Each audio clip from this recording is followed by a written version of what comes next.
नमस्कार दोस्तों, एक बार फिर से आप आरजे आरती के साथ हैं।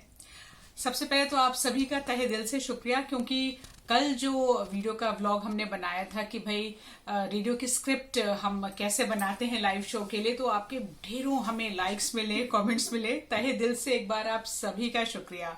साथ में आप बहुत सारे ऐसे दोस्त हैं जिन्होंने मुझसे पूछा है कि ऑडिशन की तैयारी कैसे करते हैं, यानी कि जब आप रेडियो जॉकी के ऑडिशन के लिए जाएं, स्वर परीक्षा के लिए जाएं, तो तैयारी किस तरह से करें, प्रिपरेशन कैसे करें।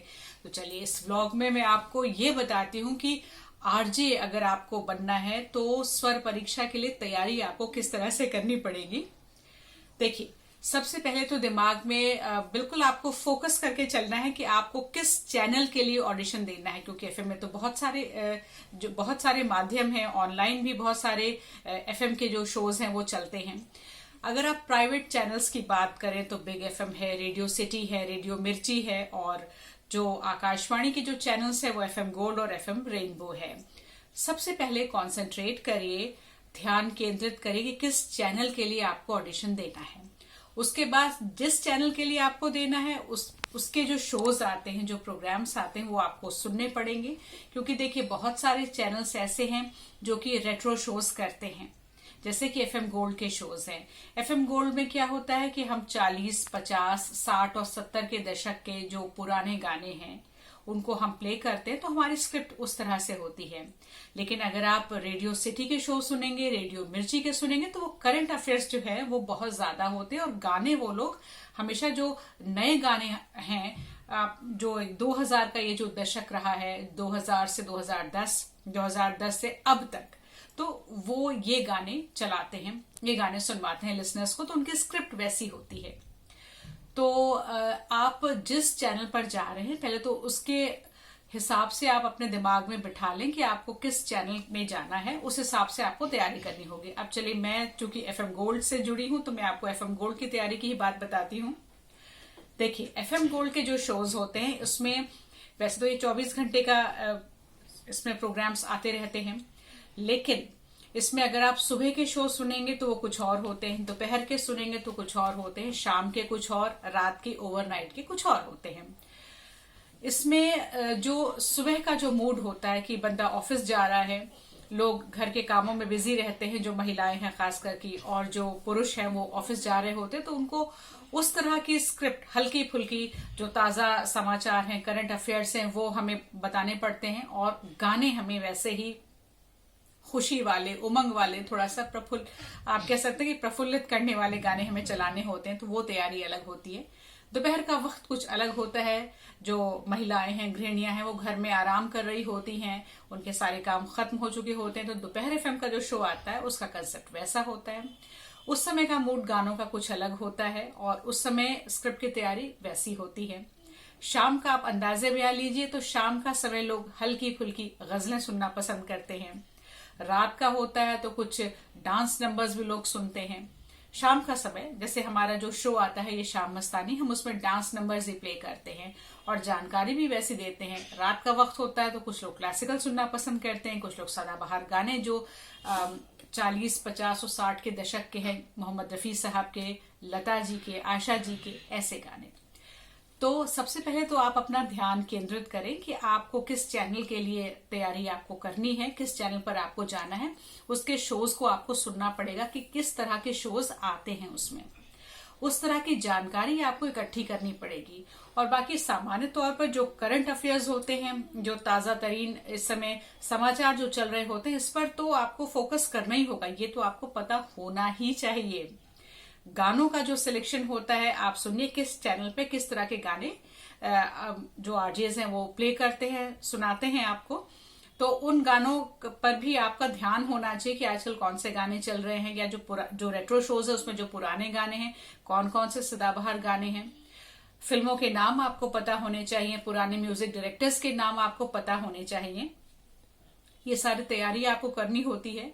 फिर जिस भाषा के लिए आप जा रहे हैं, हिंदी के लिए, अंग्रेजी के लिए, उर्दू, पंजाबी, जिस भी भाषा के लिए आप जा रहे हैं, उस भाषा का सामान्य ज्ञान होना बहुत जरूरी है। मैंने आपको पहले भी व्लॉग्स में बताया है कि भाषा की अच्छी जानकारी होनी चाहिए, आपका प्रोनाउंसिएशन, आपका उच्चारण बिल्कुल ठीक होना चाहिए। आप धारा प्रवाह बोलने वाले होने चाहिए। साहित्य की जो जानकारी है वो तो होनी ही चाहिए। लिखने पढ़ने वाला, मैंने आपको अपने हर व्लॉग में बताया कि आपको लिखने पढ़ने वाला तो बनना ही पड़ेगा।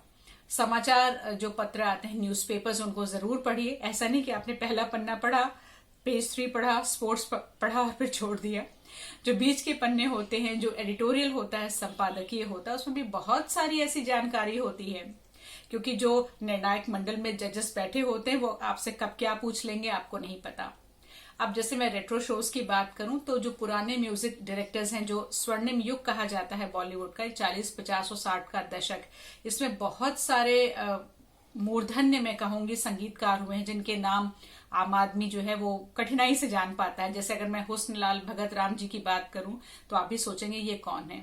ये 40 के दशक के बहुत बड़े म्यूजिक डायरेक्टर थे, हिंदी फिल्म इंडस्ट्री के बहुत बड़े संगीतकार।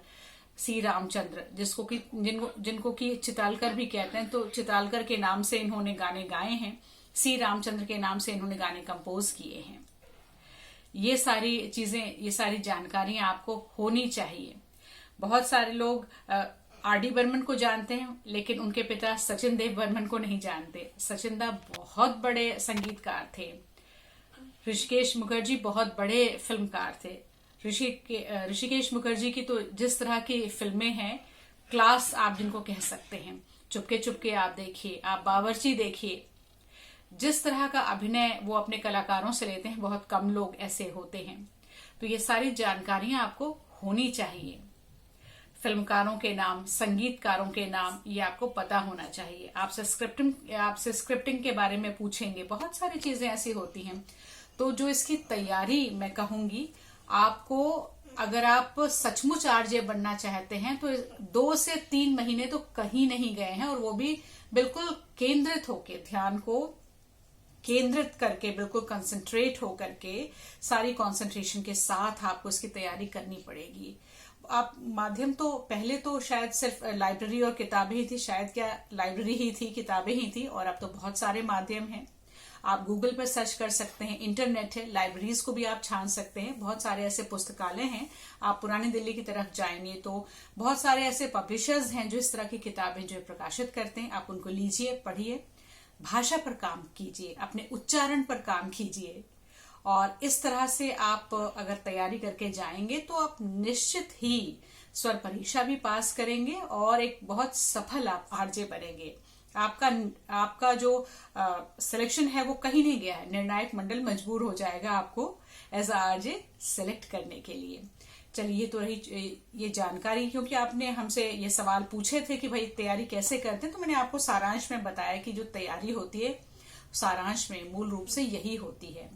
लिखना पढ़ना आपको हमेशा पड़ेगा, और जिस भी चैनल के लिए आप जा रहे हैं उस पर अपना ध्यान केंद्रित करिए, उसके शोज को सुनिए, किस समय क्या आता है, उसी के हिसाब से अपनी तैयारी कीजिए।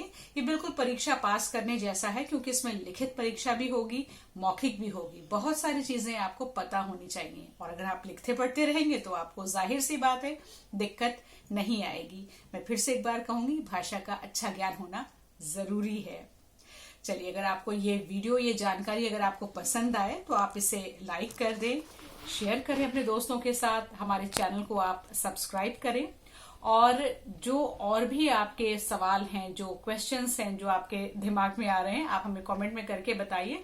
मैं कोशिश करूंगी, मैं पूरी कोशिश करूंगी कि अगले व्लॉग में मैं उसे कवर करूं और आपके सारे सवालों के जवाब आपको दे सकूं।